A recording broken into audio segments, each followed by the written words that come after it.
నమస్తే, welcome to our channel. YCP హయాంలో విశాఖలో చేసిన అక్రమాలను, అరాచకాలను ఒక్కొక్కటిగా బయటపెడుతుంది కూటమి ప్రభుత్వం. ఈ మేరకు హయగ్రీవ సంస్థకు కేటాయించిన భూములను కూడా రద్దు చేసింది. ఈ మేరకు ఉత్తర్వులు కూడా జారీ చేసింది. అసలు ఆ భూములు ఏంటి తెలుసుకునే ప్రయత్నం చేద్దాం. దీన్ని పూర్తిగా విశ్లేషించడానికి మనతో పాటుగా ఉన్నారు senior political analyst Appasani Rajesh గారు. సార్ నమస్తే.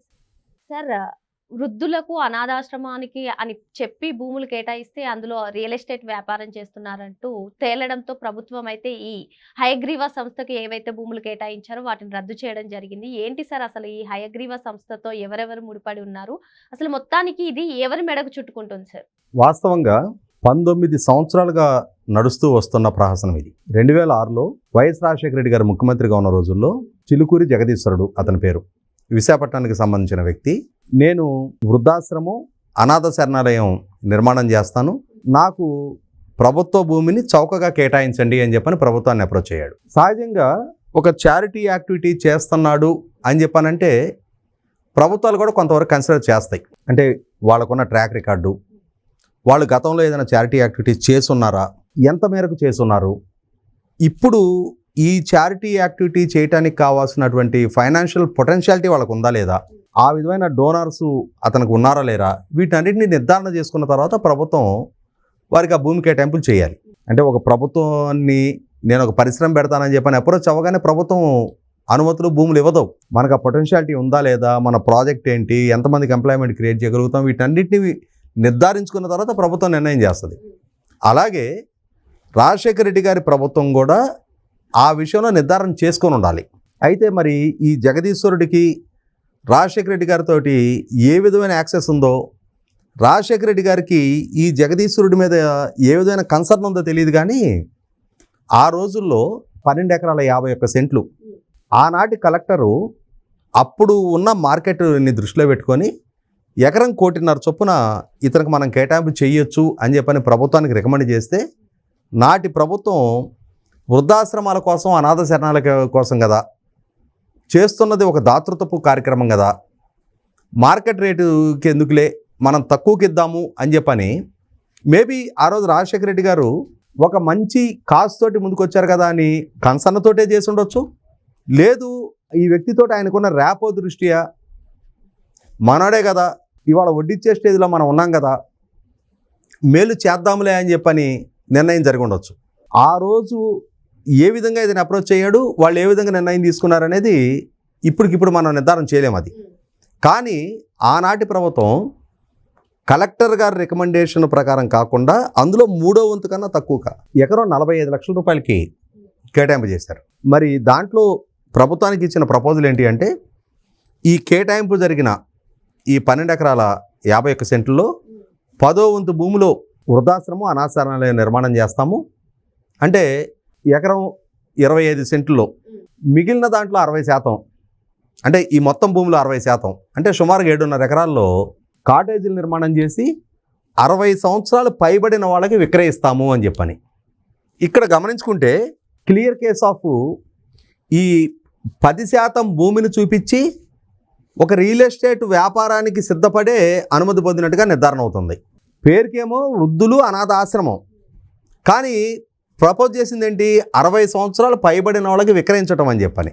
ఇక్కడ 60 సంవత్సరాలు పైబడ్డాళ్ళంటే ఏం చేస్తారు? సహజంగానే ఇంట్లో పెద్దవాళ్ళు ఉండరా, వాళ్ళ పేరిట పెడతారు. చౌకగా వచ్చిన భూమి చెప్తారు వీళ్ళు, బై ప్రివైలింగ్ మార్కెట్ కన్నా తక్కువకి ఇస్తాం మేము, కాకుంటే బెనిఫిషరీ 60 సంవత్సరాలు పైబడి ఉండాలి అని అంటే వాళ్ళ తాత పేరో వాళ్ళ నాయన పేరో పెట్టుకొని బోల్డ్ మంది వస్తారు ముందుకి. అలా కేటాయింపు చేశారు. మిగిలిన 30% బేసిక్ సివిక్ ఎమ్యూనిటీస్ కోసం అని చెప్పని. ఇలా చేసి అనుమతి తెచ్చుకున్న తర్వాత ఆ ప్రాజెక్టు అధిగతి లేదు. సరే, ఏదో ఒక కారణం ఏవైనా సరే ప్రభుత్వం పరిగణలోకి తీసుకొని కేటాయింపు చేసింది, ఆ ప్రాజెక్ట్ టేకప్ చేయాల. చివరికి ప్రభుత్వ పరంగా 2014 తర్వాత చంద్రబాబు నాయుడు గారి ప్రభుత్వ హయాంలో కూడా ఆ కేటాయింపులు రద్దు చేస్తే కోర్టుకు వెళ్ళేవాడు ఇతను. నేనేదో అద్భుతమైన చారిటీ యాక్టివిటీ చేయబోతుంటే ప్రభుత్వాలు అడ్డుకుంటున్నాయి అని చెప్పని కోర్టు నుంచి మళ్ళీ తిరిగి అనుమతులు తెచ్చుకునేవాడు. ఈ క్రమంలో 2019 తర్వాత జగన్మోహన్ రెడ్డి గారి ప్రభుత్వం వచ్చింది. అంతకుముందు అంటే చంద్రబాబు నాయుడు గారి ప్రభుత్వ హయం కదా, వాళ్ళు ఏదో న్యాయస్థానాలు, చట్టాలు, పద్ధతులు వీటిలో వెళ్ళేవాళ్ళు. జగన్మోహన్ రెడ్డి గారి ప్రభుత్వం వచ్చిన తర్వాత ఇతని చెవిలో గుబిలు తీయటం మొదలుపెట్టారు. ఏం చేశారు, అక్కడ స్థానిక ఎంపీ ఉన్నాడు 2019లో విశాఖపట్నం ఎంపీ ఎంవివి సత్యనారాయణ. అతని దగ్గర అతని సహచరుడు జగన్మోహన్ రెడ్డి గారు కూడా సహచరుడు, అక్కడ ప్రముఖ ఆడిటరు గన్నమనేని వెంకటేశ్వరరావు అని చెప్పని జీవి అంటారు. ఆయన ఒక అంటే బ్యాక్ ఎండ్లో ఒక కింగ్ మేకర్ టైపు విశాఖపట్నంలో. వీళ్ళిద్దరు కలిసి ఏం చేశారంటే ఈ హైగ్రీవా ప్రాజెక్టులోకి బలవంతాన ఈ జగదీశ్వరుడిని మాయ చేశారా, మభ్యపెట్టారా, బెదిరించారా ఏమన్నా కానీ గద్దె బ్రహ్మాజీ అని చెప్పని వీళ్ళ తాలూకు వ్యక్తిని అందులో ఇన్వాల్వ్ చేశారు. ఆ ప్రాజెక్టులో 75% వాటా ఈ గద్దె బ్రహ్మాజీ కట్టబెట్టారు. కట్టబెట్టిన తర్వాత మెల్లగా ఇంకా అక్కడ కమర్షియల్ యాక్టివిటీ బిగిన్ చేశారు. కమర్షియల్ యాక్టివిటీ బిగిన్ చేసి ఏం చేశారంటే ఈ 60% 36,000 గజాలు ఏదైతే ఈ కాటేజీలు నిర్మాణం చేయాల్సిన ప్రాంతం ఉందో దాంట్లో ప్లాట్లు వేసి అమ్మేసుకున్నారు. అంటే యాక్చువల్గా ఒక స్పెసిఫిక్ పర్పస్ మీద ప్రభుత్వం సబ్సిడైజ్డ్ ధరకి కేటాయింపు చేసిన భూమి అది. దాంట్లో కమర్షియల్ యాక్టివిటీ చేయకూడదు. కానీ వీళ్ళు ఏం చేశారంటే మన ప్రభుత్వమే ఉంది, మనమే పాలకులం, మనం కాకపోతే ఇంకెవడు తింటాడు అని చెప్పని ఒక బరితెగింపుతోటి ఈ విధంగా వ్యవహరించారు. అప్పుడు ఈ జగదీశ్వరుడు బహుశా వాటాల పంపకం దగ్గర తేడా వచ్చిందో ఏమో తెలియదు, అతను కంప్లైంట్ చేశాడు. బలవంతాన ఈ గద్దె బ్రహ్మాజీని ఇన్వాల్వ్ చేసి ఈ భూమి అన్యాక్రాంతం చేసుకున్నారు అని చెప్పని. అయితే ఆనాడు జగన్మోహన్ రెడ్డి గారి ప్రభుత్వం ఈయన మాట అరణ్య నిరోధనగానే మిగిలిపోయింది. చివరికి ఎన్డీఏ కూటమి ప్రభుత్వం వచ్చిన తర్వాత దాని మీద లోతైన విచారణ చేయటం మొదలుపెట్టిన తర్వాత ఒక్కొక్క అక్రమం బయటికి రావడం మొదలైంది. అంటే ఇక్కడ ఏం జరిగింది, ఈ ప్లాట్లు అమ్ముకున్న దాంట్లో ఇక్కడ ఇంకొకటి జరిగింది. ఈ మధ్యలో 70% వాటా ఇతనికి వచ్చిన తర్వాత ఇతని నుంచి ఈ ఎంవివికి జీవికి వీళ్ళిద్దరి పేరు మీద జనరల్ పవర్ ఆఫ్ అటార్నీ ఇప్పించారు. అంటే ఇంక వీళ్ళు సేల్ డీడ్ ఎగ్జిక్యూట్ చేసుకున్న రైటు వీళ్ళకి వచ్చేసింది. దాంతో దాన్ని అడ్డం పెట్టుకొని వీళ్ళే సేల్ డీడ్ ఎగ్జిక్యూట్ చేశారు. పనిలో పని అని చెప్పని ఈ జగదీశ్వరుడు కూడా కొన్ని ఎగ్జిక్యూట్ చేసుకున్నాడు. అంటే వాటాలు పంచుకున్నారు. 25% ఇతనికి ఉంది కదా. దీంతో ఇప్పుడు ఎన్డీఏ కూటమి ప్రభుత్వం లోతుగా విచారణ చేయడం మొదలుపెట్టిన తర్వాత ఈ వాస్తవాలు మొత్తం బయటికి రావడం మొదలైనవి.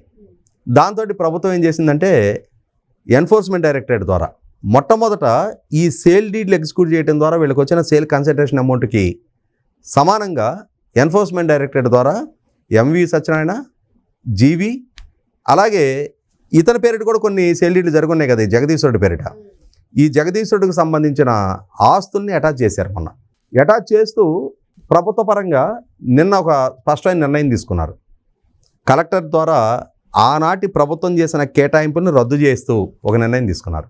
ఎందుకు ఇక్కడ ప్రభుత్వం నుంచి ఏ పర్పస్ మీద భూములు తీసుకుంటారో ఒక పరిశ్రమ ఏర్పాటు చేస్తామంటే పరిశ్రమ ఏర్పాటు చేయాలి. ఒక షాపింగ్ మాల్ కడతామంటే షాపింగ్ మాలే కట్టాలి. ఒక చారిటీ యాక్టివిటీ చేస్తామంటే చారిటీ యాక్టివిటీ చేయాలి. అంతేగాని ల్యాండ్ పర్పస్ వేరే దానికి కన్వర్షన్ చేసి ప్రభుత్వం నుంచి ఏమో చారిటీ యాక్టివిటీ చేస్తామని చెప్పిన భూమి కేటాయింపు చేసుకొని రియల్ ఎస్టేట్ వ్యాపారం చేస్తామంటే వాళ్ళ ప్రభుత్వాలు వాళ్ళకి సహకరించవచ్చేమో, కానీ అన్ని సందర్భాల్లో అన్ని ప్రభుత్వాలు సహకరించవు. ఇవాళ స్పష్టంగా తప్పు చేసింది నిర్ధారణ అవుతూ ఉంది. విచారణలో డాక్యుమెంట్ ఎవిడెన్స్ తోటి వాళ్ళు పట్టుబడ్డారు. ఇవాళ భూమి కేటాయింపులు రద్దు చేశారు. భూమి కేటాయింపులు రద్దు చేయడంతో ఇది పరిమితం కాకూడదు. ఎందుకంటే ఇక్కడ వీళ్ళు ప్లాట్లు వేరే వాళ్ళకి అమ్మేశారు. ఇవాళ కొనుక్కున్న వాళ్ళు ఉంటారు, వాళ్ళు రేపటి రోజున ప్రభుత్వానికి వ్యతిరేకంగా కోర్టులో కేసులు ఫైల్ చేస్తారు. సో ఇష్యూ ఇది కాంట్రవర్సీ పెరుగుతూ ఉంటుంది. ఈ నేపథ్యంలో వీళ్ళని ప్రాసిక్యూట్ చేయాలి, వీళ్ళని లైబుల్ చేయాలి. అంటే నీకు హక్కు లేని భూమిని నువ్వు అమ్మావు, నువ్వు ఒక స్పెసిఫిక్ పర్పస్కి తెచ్చావు భూమి. ఇవాళ ఫిల్మ్ ఇండస్ట్రీకి భూములు కేటాయింపులు చేస్తూ ఉంటారు. స్టూడియో నిర్మాణాన్ని కేటాయింపు చేశారు. దాన్ని పద్మాలయ స్టూడియోకి కేటాయింపులు చేసిన భూమిని కృష్ణ గారు జీ సంస్థతోటి ఒప్పందం చేసుకొని తర్వాత దాన్ని రియల్ ఎస్టేట్ కన్వర్ట్ చేశారు అని చెప్పని చాలా పెద్ద కేసు నడిచింది చాలా సంవత్సరాలు. వాటిని రియల్ ఎస్టేట్ కన్వర్ట్ చేయడానికి వీల్లేదు, మీరు స్టూడియో నిర్మాణం కోసం ప్రభుత్వం కేటాయించిన భూములు అని చెప్పని. అలాగే ఇప్పుడు ఇది కూడా 100కి 100 పాళ్ళు వీటి మీద క్రిమినల్ ప్రాసిక్యూషన్ జరగాలి.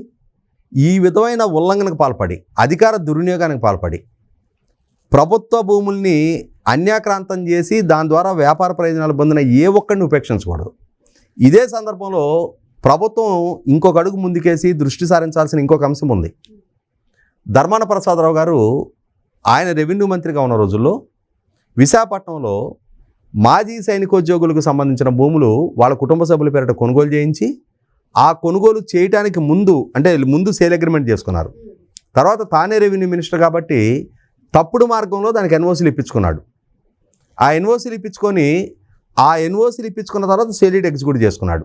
ఇది ఉమ్మడి రాష్ట్రంలో మంత్రిగా కొనసాగిన రోజు, ఆ రోజు రెవెన్యూ మినిస్టర్.